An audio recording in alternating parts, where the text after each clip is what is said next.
Ankleshwar જેડીસીમાં DA Anandpura auditorium ખાતે વડોદરાની arts development foundation દ્વારા બાળકોમાં સાયન્સ પ્રત્યે સમજણ થાય તે માટે યુરેકા સાયન્સ ક્વિઝનું આયોજન કરવામાં આવ્યું હતું, જેમાં અંકલેશ્વરની 10 શાળાના બાળકોએ ભાગ લીધો હતો.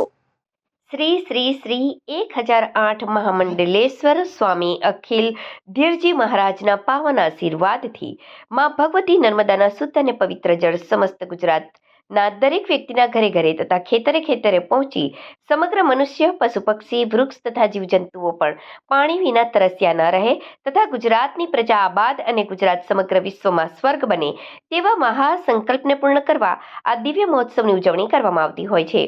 જેના અનુસંધાનમાં આજ રોજ ગાયત્રી મહાપુરાણ કથાનો પ્રારંભ જેને લઈ આજે જાડેશ્વર ગાયત્રી મંદિરેથી પોથીયાત્રા યોજાઈ હતી.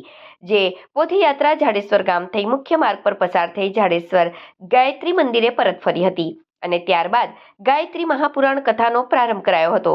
જે કથાના વક્તા શ્રી 1008 મહામંડલેશ્વર દ્વિતીય પીઠાધીશ્વર સત્યનાંદ ગિરિજી માતાજીનું કથાનું રસપાન કરાવશે. જે કથા દરરોજ બપોરે 3 થી 6 કલાક કથાનું રસપાન કરાવશે.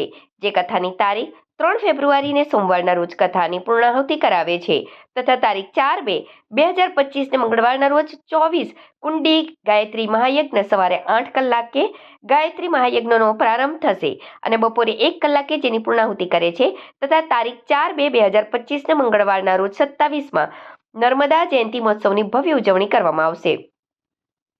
જેમાં 1.25 લાખ દીવડાની મહાઆરતી